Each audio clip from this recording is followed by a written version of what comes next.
Hello again, everyone. Edwin Lerner back once again. In this YouTube astrological segment, I'm going to be dissertating and talking about zodiac sign compatibility between Sagittarius and another Sagittarius. And yes, it does apply and pertain to the sun, moon, and ascendant for both people. Well, when you have two people the same sign of the zodiac, I see this as neutral.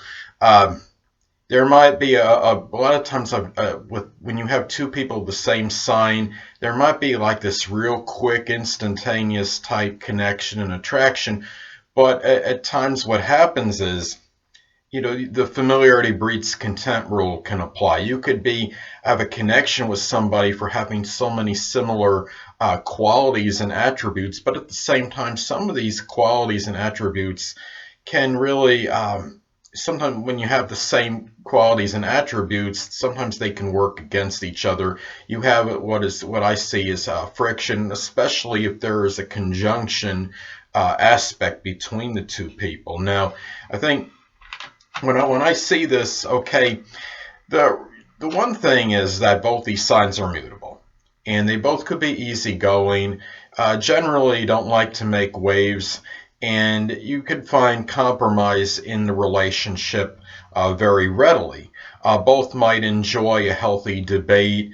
Fire signs can be disputatious, but being the fact that they're mutable, it's usually nothing that becomes real combative or acrimonious.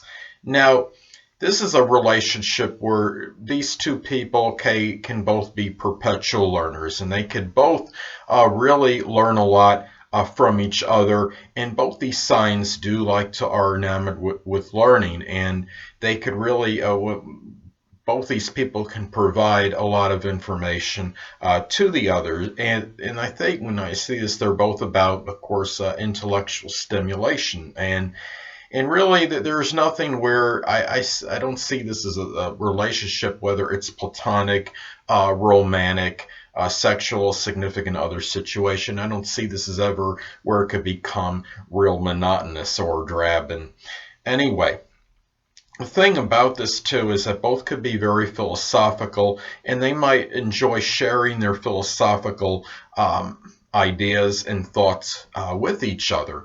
The one of the big things though, as far as how their similarities can work against each other. Now, if you have two Sagittarians, can often be very blunt and forthright and outspoken, and they neither. I mean, Sagittarius generally doesn't epitomize tact and diplomacy, and these people will often come outright with what they say, and this is where one can perhaps alienate the other. You might get a mutual admiration society from both of them to each other to some degree on this, but at some point one may be taken aback by the outspokenness of the other. Now, the thing too is though, at least these two signs, Sagittarians and another Sagittarius, neither one generally would have to worry about the one biting the other behind the back, so to speak, or being surreptitious as far as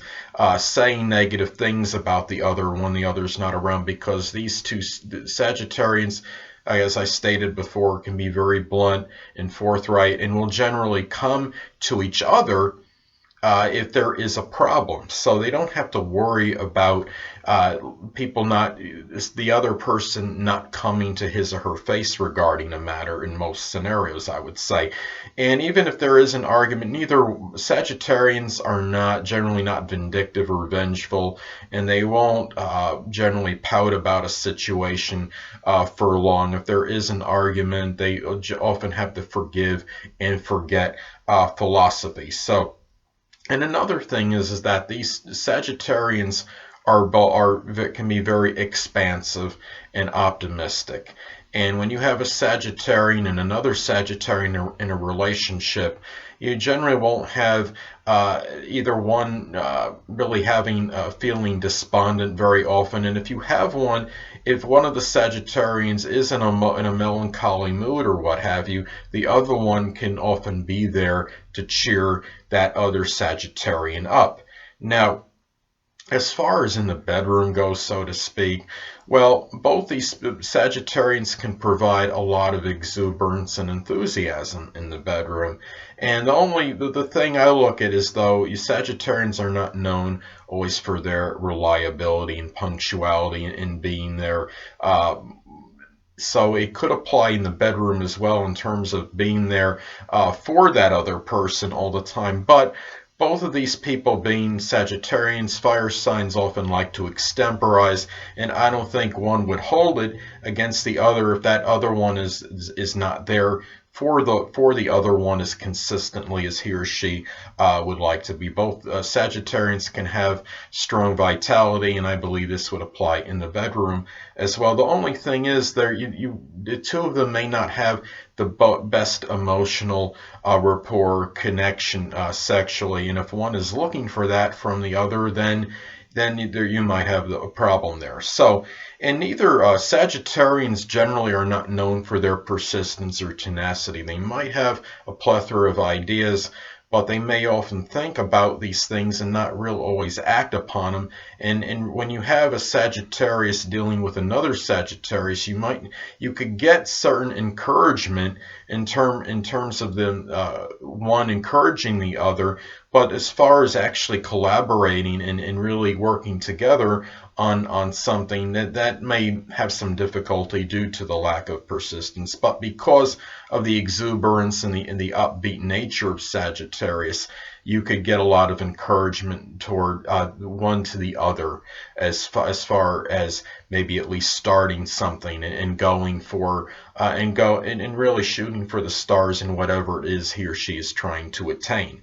So, and one other thing is that if this is a situation where it's a significant other and these people are living together, as far as the monetary aspect of things, well, Sagittarians may be a little bit extravagant, and they're not really that they may lack certain pragmatism and practicality, and that could apply toward and the economical situation as well. So they need to be, if you have two Sagittarians and they're together, well, one of them needs to help, I guess, try to maybe balance the budget a little bit better than generally otherwise indicated. Now, if they have some Earth in them, or one or more has some planets or energies in Earth, then that might modify things a little bit. So anyway, it's also important to look at the aspect, if any, that is made between the energies of these people. This could indicate perhaps maybe a little better compatibility than otherwise indicated, or maybe not quite as much.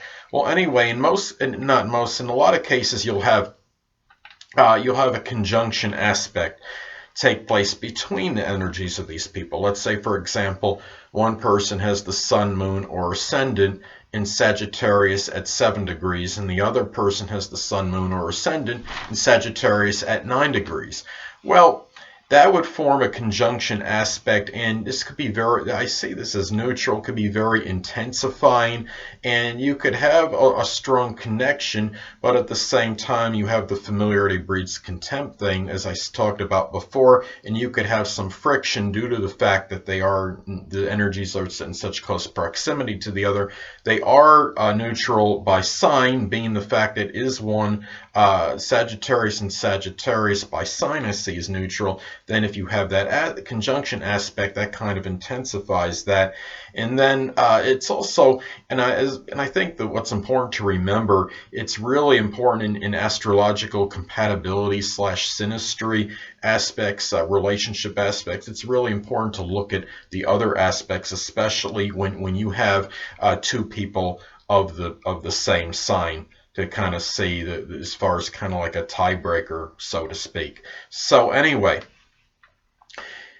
you could also have a semi-sextile aspect take place between the energies of these people. Let's say, for example, one person has the sun, moon, or ascendant in Sagittarius at 0 degrees, and the other person has the sun, moon, or ascendant in Sagittarius at 29 degrees. Well, that would form a semi-sextile aspect, which I see as good, but not great. I see that as slightly positive or auspicious. It's like the sextile, but it's not as strong or intense because it is a minor aspect, but you might have a little better harmony between these two people than otherwise indicated. But keep in mind that they are still neutral by sign, given that they're both of the same sign, Sagittarius.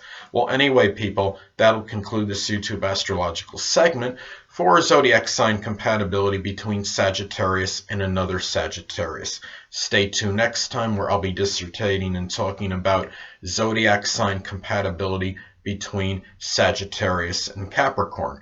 Two things I want to get with you on before I head out. Firstly, the stars may impel but do not compel. And secondly, never isolate any single astrological element, aspect, planetary placement, position, configuration, influence, or what have you, and make an analysis of a person, astrologically speaking, based on this alone. Because astrologically speaking, the person is the sum of all their components in their natal chart, and not just one. Until next time, people, stay well.